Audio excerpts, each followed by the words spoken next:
All right, we are back with another video, and in today's video we're going to be discussing the Mythic Dungeon Invitational or International, whatever you want to say it is, because it goes both ways. It is still the MDI for WoW, and we're going to talk about why it is a failing esport in the World of Warcraft scene, right? So Blizzard has a couple esports that are succeeding. You know, the Arena World Cup or the Arena World Championship is succeeding decently well. I don't watch it as much, but it does pretty well.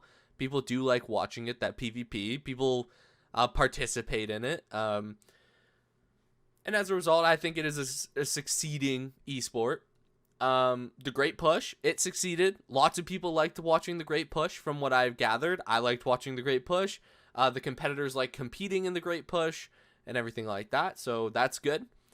The Race to World First, although it's not supported by Blizzard, is a succeeding esport, as we see with the amount of viewers that watch it on Twitch and the amount of talk that just happens about it. You know, when Echo got World First Jailer, right, there was so much talk around it, or when Liquid, you know, stopped raiding because the tier was just too long, right? There was a lot of hype around it, and there was a lot of just discussing stuff about it, right? So I think that is also succeeding. I think Blizzard is going to go into that esport in the future. I don't think there's a way that they don't. But the MDI, why is it failing, right? There's probably a lot of reasons for it, but I'm going to talk about the most crucial reason, the main reason why I personally think it's failing. Now, what is that main reason? And honestly, the main reason is I just don't think it's relatable.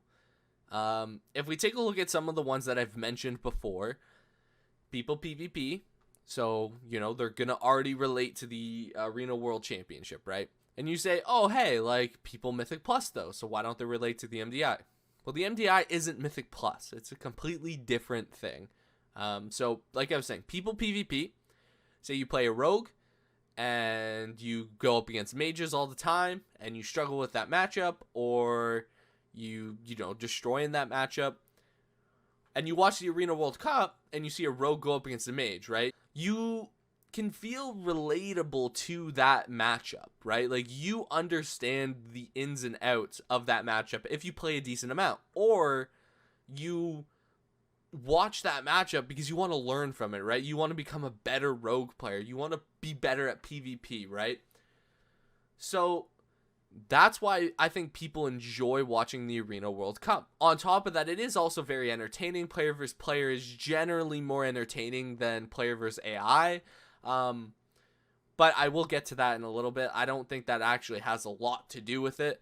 But anyway, we'll skip over that. We take a look at the Race to World First. It's relatable because most players that raid, or most people that play World of Warcraft, raid at some point, whether it's in Classic WoW, whether it's in Retail WoW, or anything like that.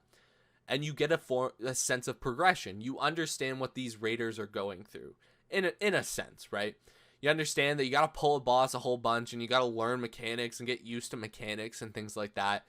And at the end of it, you get a boss kill, and you get loot, and you get an achievement, and you feel good, right? You feel good. Then there's like the Great Push, which is the more recent Mythic Dungeon esport that Blizzard is trying to push. And everyone understands that, right? Whether you do 5s, whether you do 10s, whether you do 25s, whatever you do, you understand the idea of pushing keystones up and getting a higher keystone, and as the keystone gets higher, it's more difficult, and you have to think of new strats and new routes that fit your keystone a little better. You know, you have to do things like that, which is really fun. You can relate to that for the most part, right? You can relate to the idea of pushing a keystone. But the MDI, it's not relatable, right? Most people in the first place don't ever step foot in a plus 20, right? And most MDI keys are at the plus 20 or higher level, right? So if we actually go, I'm just going to transition a little bit here. If we actually go to the Mythic Plus season rating cutoffs, so basically this is for season 3. So the top 1% is about 3.1k, 3.2k. This is about plus 20s in all dungeons, and maybe a couple 21s and a couple 22s, right? And that's the top 1% of players that do Mythic Plus. Not even player base, but the top 1% of players that only do Mythic Plus, that have stepped foot into a Mythic Plus dungeon. They do 20s, 21s, 22s. So that's about the key level that they do in the MDI. If you look at the top 10% of players, it's about 2.7k. That's about 15s in all dungeons, maybe a couple 16s and a couple 17s. So you're telling me that not even the top 10% of people that play Mythic Plus understand the difficulty that they are doing in Mythic Dungeons and these MDI pulls and everything like that, or even have ever done those dungeons, right? I know when I was like a couple seasons ago, I barely got to the 20 mark. I was doing like 17s and 18s. I thought they were extremely difficult. And so I was like, oh, I just can't understand how hard these pulls are in a 22 Necrotic Wake when I've never done a 22 Necrotic Wake, right? If we take a look at the top 60%, the majority of people that do Mythic Plus, right? It's 1350 IO. Well, for Horde at least, right? Even if you look at Alliance, it's 1100 IO, right? For the top 60% of players. That's like doing 10s in every dungeon on only 4. That is nowhere close to an MDI level key.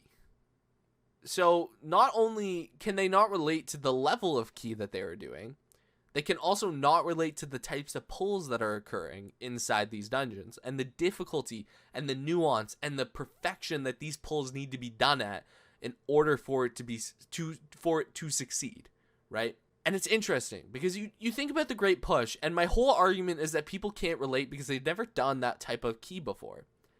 But the people at the top 60%, the top 25%, even the top like 1% and 10%, they all have this idea of pushing keys. They've all pushed a key before, right? You have to push keys at some level in order to get to this IO or any IO at all. You have to push a key. So you understand what it feels like to push a key up, which is why the Great Push is a way more relatable esport to play in, to watch, right? If you look at like League of Legends, you know, people have played League of Legends. If you take a look at a professional match and compare it to your regular normal match or your gold match or whatever, honestly, it's roughly the same, right? Like there's a top laner, there's a mid laner, there's a jungler, bot lane, everything like that. You roughly do the same things, you know, Dragon and Baron spawn at the same time, everything like that. It's all the same. Same with Valorant, right? If you play Valorant, right? Everything is roughly the same. Yes, the skill levels are different, and no one's arguing that the skill levels aren't different in these ideas, but the skill level doesn't really determine, because why do these esports do so much more better, right? Now, obviously, WoW is not an esports game. MMOs are very difficult to have an esport in the first place, right? But I think it can be done. And I don't think the MDI is the way to go. I think they should be putting way more effort into the Race to World first and way more effort into the Great Push, because I think it's just more relatable to the viewers. I think people would rather watch those, right? But overall, they definitely need to rethink the MDI and either stop it or fix the problems that are there. Anyway, thanks for watching this video. I hope you guys liked it, and check out my other videos on the channel. Peace out.